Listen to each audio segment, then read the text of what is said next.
So I hope all of you Sotheby's folks, however new you are to crypto, that you become as enamored of this project as I am and have some fun with the hacking process. So with that, I'm going to turn my camera off, share screen, and we'll get started with some hacking. So this is the Queens+Kings website, which is a website specific to this project. Can everyone see my screen? If somebody can't, please let me know if you're having an issue. This is a project specific website. You have to connect your MetaMask to it. Right now I'm going to connect a particular account where I've put some royals for the purposes of our hacking workshop today. So the first thing you do on the website is go to your collection. It will show you, oh, sorry, I also have to like keep admitting people as they pop in. It will show you the traits that you have. These are traits that are already detached from a royal. So what do I mean by that? Well, you'll see this royal has purple hair, and in my hairs row, it doesn't show any purple hair. So when the 6,900 PFPs were originally minted, whether you acquired them through the Sotheby's Metaverse website or through this HackTheRoyal's Queens+Kings website, each royal came as a single NFT, and it came as an NFT with 8 to 10 individual traits or attributes. There's the background, there's the crown, the hair, the face, the body, the eyes, the mouth, and the dress. Some royals also came with a beard, and some royals came with what is called a power, which could be horns or a necklace or something like that. So those are extras. And depending on how many traits were originally attached to your royal, once you hack the royals, what you're actually doing in the first step, and we'll get to this in a moment, is minting individual traits from the royal. Let me show you how that works. I'm going to click on this royal. She's never had her traits minted before. I'm going to click mint traits. It's going to cost me some gas to do this. I like to keep up on my screen when I'm working with hacking a gas estimator. So this is just Etherscan, and it's showing me current network congestion. When I go to hack the traits from this royal, which is mint traits, is how I'm going to get this one NFT and turn it into between 8 and 10 NFTs. It will ask me to accept a transaction for this purpose. I like to edit the gas limit to make sure that it's not doing more than what it really needs to be doing for this purpose.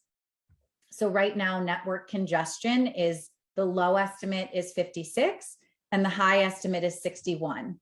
Because I am doing this with you all in real time and I want this transaction to go through very quickly, I'm going to actually, set the limit a little bit higher than it would otherwise need to be so that it goes through quickly. But a lot of the hackers who participate in our community will set it to a low number and just go to sleep and wait to wake up and have the transaction have been processed by the network.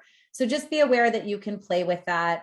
And that the automatic contract setting sets the gas limit a little bit higher than it needs to be. So you'll see that transaction is now complete. And if I go back to my collection, it will show me, it takes a minute, I have to refresh it. It will show me that these individual traits will be, I can play with them now because they've been detached from the royal. It looks like it's taking a minute for that to show up. So in the meantime, I'm also going to hack this other virgin royal. So a quick tip, when we're looking at Queens+Kings in the OpenSea marketplace, you'll see, sorry, that's not what I meant to press. You'll see that the Queens+Kings marketplace shows lots of different stuff, and it can actually be a little bit confusing. The original royals that do not have minted traits, you can sort that way and see no traits minted in the OpenSea search bar means these are royals that were as the algorithm generated. They are what we call virgin or unhacked royals. If you want one that's exactly as the algorithm generated, that's what you should press to search for it, because, if you want the experience of minting it from scratch. Alternatively, if you want a royal for which traits have already been minted, you would click yes. And you can see that these royals are in various states of sort of assembly or disassembly, and people have done things to them, removed all the traits from them, which is what these grays or nakeds are. Or in some cases, some people have removed certain traits, but not others. So if you were to try to buy this royal, what you're really buying is just the hair. All the other traits have been removed. So I'm going to, again, mint traits from this previously virgin royal. Wait, I don't know why, sorry. I'm trying to mint the traits from this guy. We just released 2.0 of the hacking utility, and there are a couple little bugs with it on occasion. Please join our Discord. It's an incredibly welcoming community. There we go. Now he's here, so I'm going to mint traits. And if you have problems like this, you can open a support ticket, and there are many friendly people there who are available to assist you. So again, I am going to edit the suggested gas fee here. And right now, network traffic is pretty high. So I'm actually going to set it pretty high as well. And hopefully this goes through quickly, because I want to make sure that I have a couple of royals with traits to show you how we play around with them. So things to cover while that transaction is setting. Again, the marketplace for Queens and Kings is different than the marketplace for traits. We'll get to that in just a moment. So now if I go to my collection, hopefully it's going to show me, look, I have multiple crowns. I have multiple hairs that I can play with, because several of my royals have now had the traits minted for them. Hold on, I just have to let a couple of people in from the waiting room, multitasking. Okay, so I'd like to play around with this royal. Her traits have been minted. So the option here has changed from mint traits to hack it, showing me that the traits have been minted. And now if I go in my collection tab, it will show me that I have the option to choose from some other things that are in my collection. If I double click on something that's in my collection, you can see that this simulator is actually showing me what it looks like with those different attributes applied. So let's see if I have a different dress that I can put on her, which I think looks nicer with that particular crown. I'd like to put a different face on her, which is a little bit slimmer. So now if I were to press remint, which I will do in a moment, it would actually remint this token with those different attributes applied. You'll notice that there are 6,900 royals originally. In the process of reminting, this will appear in my profile briefly with a number that is greater than 6,900. That's the smart contract processing the change, and then it will eventually show up with this token ID having been retrieved, 3437. So it only matters, if you care about the base ID number. Some people do acquire 1234 or 4321 or 333 or a number like that has significance or is a cool number for whatever reason. And so just to note that when you hack a royal and reapply different traits to it, that base number will be preserved. So you'll see that in this hacking utility, there are actually two tabs. My collection, again, just shows me the traits that I own, that I have to play around with. Because I hacked that other royal a moment ago, I could use this hair if I wanted to. I could use that background if I wanted to. But these are only traits that I actually own. Versus the tab for the OpenSea collection will show you a lot of other traits that can be acquired in the marketplace. And they will sort in descending order from most rare to least rare. Kind of a fun fact about the original 6,900 royals is that there were 3 one-of-one crowns that were released. These are each individual Akatao one-of-one artworks in and of themselves, but they were randomly distributed amongst the first 6,900 royals. So there's only one of this crown, only one of this crown, only one of this crown, obviously. If I tell OpenSea to search for this trait that I'm clicked on, it will open up a new tab, and it will take me to the royal that currently has this trait. When it's attached to a royal, I cannot acquire it. So if I want to try to acquire that trait so that I own it and I can hack it onto my royal, I have to press this button, search in the traits collection. And you'll see that it shows up, but it has this watermark on it. This watermark means that it's attached to a royal. You'll see that the corresponding OpenSea property for that is tradable, ? No is the answer to that question.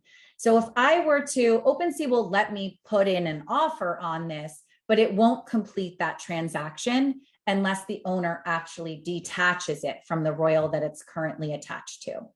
The traits marketplace, by the way, you don't have to access that through the hacking utility simulator. You can access that on your own. It's a regular OpenSea marketplace. The traits marketplace is different from the royals marketplace. And you can search it by type of trait, eyes, crown, background, hair, etc. Or you can search it by only traits that are tradable, in other words, that are not currently attached to a royal.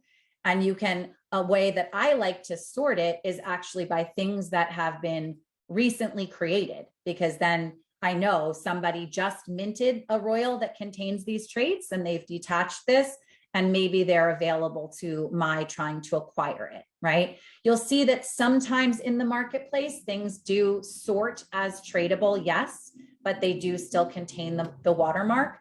The dynamic metadata for this collection is just so voluminous that OpenSea, we have found, has a hard time keeping up with it. And sometimes those watermarks are the last metadata for the OpenSea marketplace to refresh. So the properties are more reliable than the watermark, but watermark is a good thing. If you see that, you should check. You know, if I wanted that trait and I saw the watermark, I'd say, well, why is that sorting that way? Okay, it is not tradable. So this one needs to move over to, it shouldn't have turned up in that search. Pistol Stamen, the owner of this trait, might have just made that change and just attached it to a royal. So you just need to be mindful of the properties of what it is that you're trying to acquire in the marketplace. So again, if I were playing around with this royal, I might say, hey, this crown looks really awesome. Let me see if I can acquire that particular crown in the marketplace. I'll go to the traits marketplace. You'll see that that particular crown, there were about 8 of it released. And so now I'm going to search by tradable, and only 3 of them are actually currently detached from a royal. And so I could put an offer on this. And if and when I actually bought it, it would turn up in my collection. So again, just to review the difference between these 2 tabs, anything that's actually in my collection, I can play with. And I can actually remint the royal to have these features. But things that are not in my collection and are just in the marketplace, in this tab, I can't acquire. I can't remint the royal until I have acquired it. So you can play around as much as you want in this section of the website and really have fun with seeing what different royals would look like with different rare attributes. And it's a great thing to do to test out what your royal would look like with that new feature that you're looking for before you go out and place those ETH bids on traits that you do not yet own. It's a really fun way to test out all the traits that are available. However, I would not be able to mint this royal in this new spectacular fashion because I have not yet acquired this crown, this background, these eyes. So if I want to remint this royal, I am limited to doing so with the traits that I have available to me. And so I'm going to switch it up from where we started. And this is a pretty rare background, the skull paper that I'm about to use. I own all of these things. And so it will let me remint it. By the way, you can't like mess up and actually acquire rare traits that you don't know how much they cost by simply playing with them in the hacking utility. It won't actually let me remint it. See how I don't own this background? It actually grays out the remint button and it won't let me remint it because I don't own that trait. So I'm going to reapply these traits that I own. You'll see that the remint button has, returned from being grayed out, and it will let me do it. Right now, you can see that gas is about 47 across the board. Oopsie. So I'm going to set the gas just a little bit higher than that in this instance so that we can see this transaction go through. I'm going to set it to 55 just for safety purposes to make sure we accomplish this in the time that we have together. And we'll see that shortly it will remint. I'm going to, in just a moment, I'll take you to my OpenSea profile so you can see, where that Royal started and where it's going to end up. This is what we started with. And because it's reminting right now, as I said, this token ID number, which is temporary, is a number greater than 6,900. There were only 6,900 Royals minted from this collection. There will only ever be 6,900 or less if there's a burning mechanism that at some point is introduced. So we know that the number 9214 is temporary and that 3437 number will return. It does take OpenSea a little bit of time to catch up with all those changes. So we'll give it a minute while it does that. It also does show you the transaction on Etherscan. So why don't I play with another one? And in this case, I'll be more careful to actually open up the transaction in Etherscan. Here's an interesting aspect of hacking. When you take a trait from a Royal that you own in order to apply it to another Royal you own, it actually does remint the second Royal too, in order to remint it without the trait that you stole. I'm using air quotes around the word stole because, obviously that's a term that I made up. I'm stealing something from another Royal that I own. So let's see what's available to me within and again, it will show me things that are attached versus unattached. This little watermark indicates that I just used this hair on the Royal that we just reminted. These ones, by contrast, are unattached. I'm going to switch the mouth. Oops, I forgot to double click. So now this Royal would be returned to having the correct amount of traits. Again, it will allow me to remint it because those are traits that I own. I'm going to edit the gas limit. Gas right now is at 41. So let's just crank this up to 50, but you'll notice it does not need to be set all the way at 80 where the contract defaults to around double the gas limit that you actually need. And so while it's doing that reminting transaction, that word transaction is actually a hyperlink, and you can pull up in the Etherscan and see about how long it's going to take. Meanwhile, let's refresh 9214, which is actually 3437. So you can see that the original token ID returned, and here's its brand new appearance. So that's the complete process of hacking a Royal. But you can spend a lot of time just playing around with the utility to think about what traits it is that you would like to acquire in the marketplace. And I think that this was what was the new feature of the hacking utility 2.0 that was just launched last week, was to enable people to visualize what their Royal would look like with traits that they did not yet own. This brand new hair it's the only one that has this orange background. This was a hair that was introduced following the drop of Royals, following the release of all of the original traits. This is a special trait that's one of a number of special traits that was released in connection with Akatau's other project called Remix Me.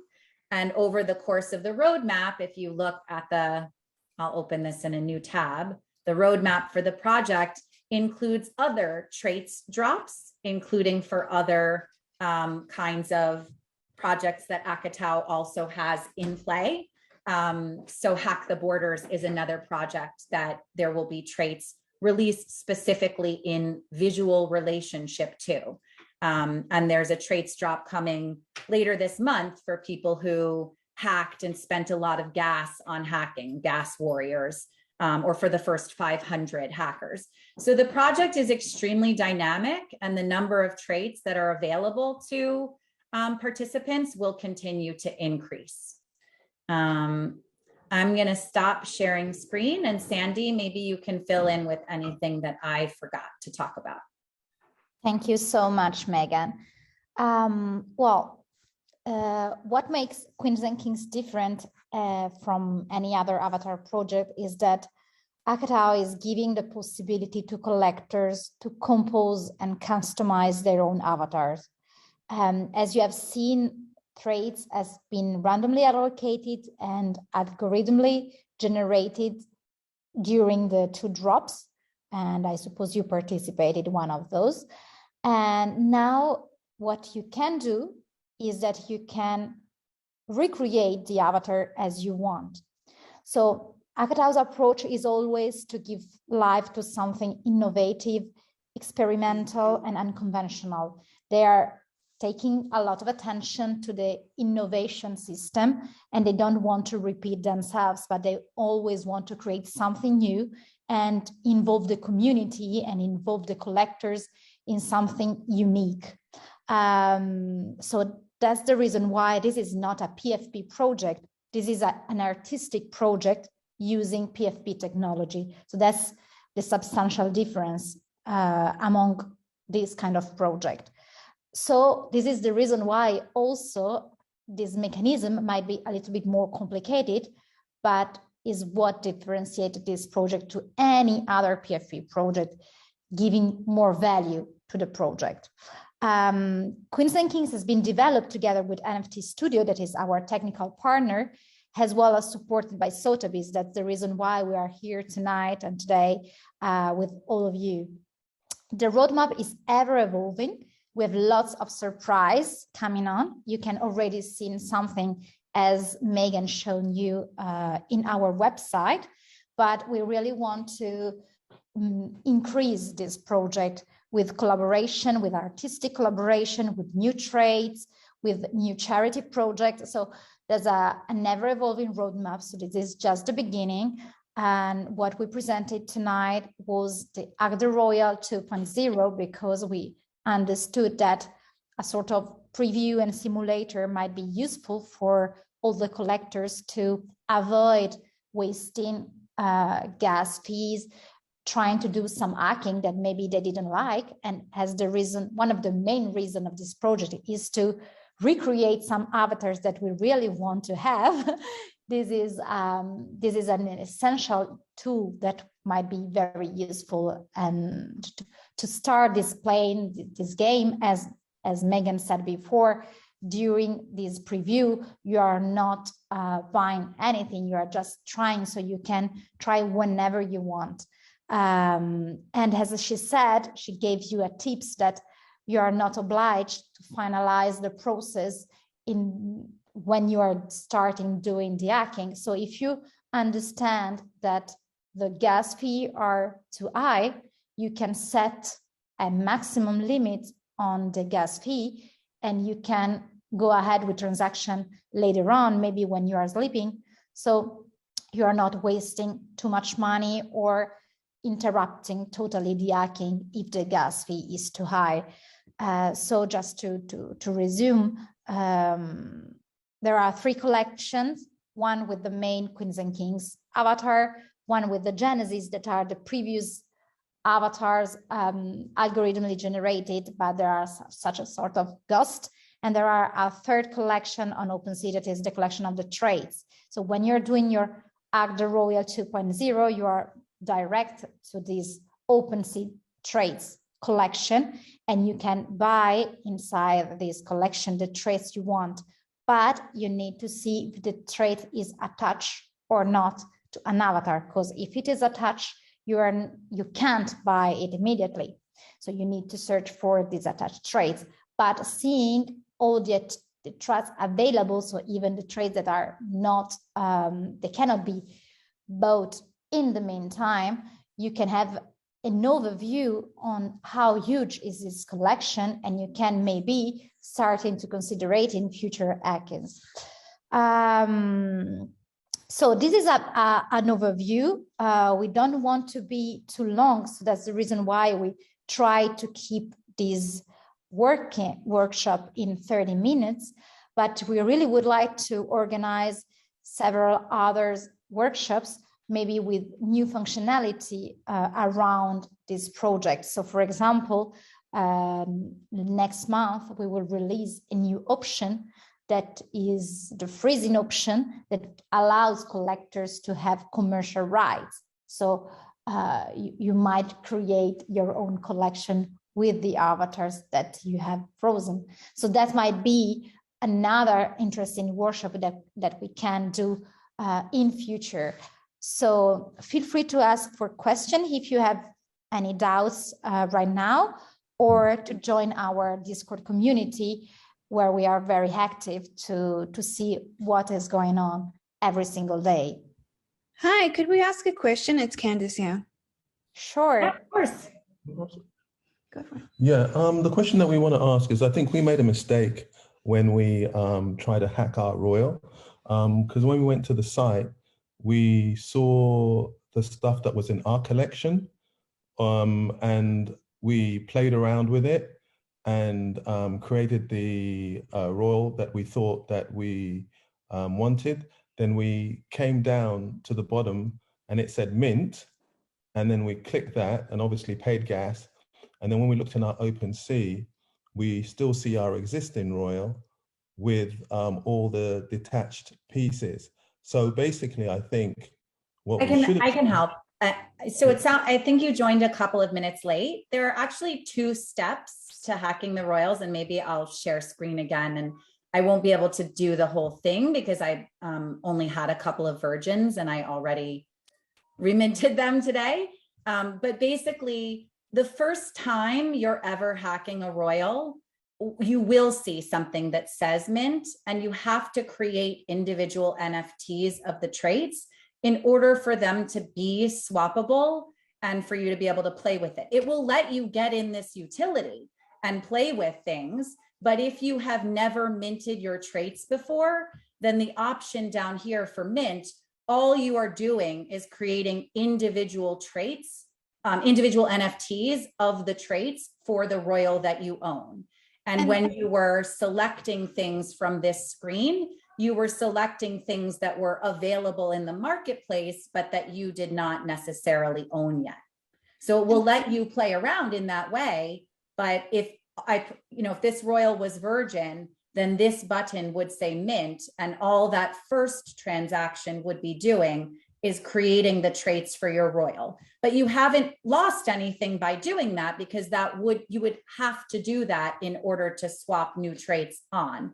But it sounds like what you now need to do is go into the marketplace and acquire those traits that you were interested in swapping on. And so the second step, Megan, are you then going to hack the royals, that red box on the screen that you're on? Correct. So right now, as I said, I'm selecting traits from the marketplace that I don't own. Once I acquire traits, they'll show up in this tab. The My Collection tab is stuff that I actually own. And then I can play with attaching them. And then when I press remint, it will be reminting that royal into my wallet with those changes. Does that make sense? And so the traits that we minted, does that mean people could actually offer on those traits? So if they're currently attached to the royal that you own, they can offer, but you can't complete that transaction unless and until you detach them from your royal. The way that you would actually detach something is by, in this utility, if I double click on something, you see how it turns into an X, it's removing it. So I could strip this royal down, as far as I want, down to naked, and remint it. And if I do that, then the traits that I have removed from the royal will turn up in the marketplace as unattached. Remember, you might not have been on the phone yet, on the Zoom yet, but if you search by tradable versus not tradable, only the tradable yes traits can actually be acquired. And that's the status that your traits would turn into in the marketplace after you detached them. And then they would be able to be sold by you.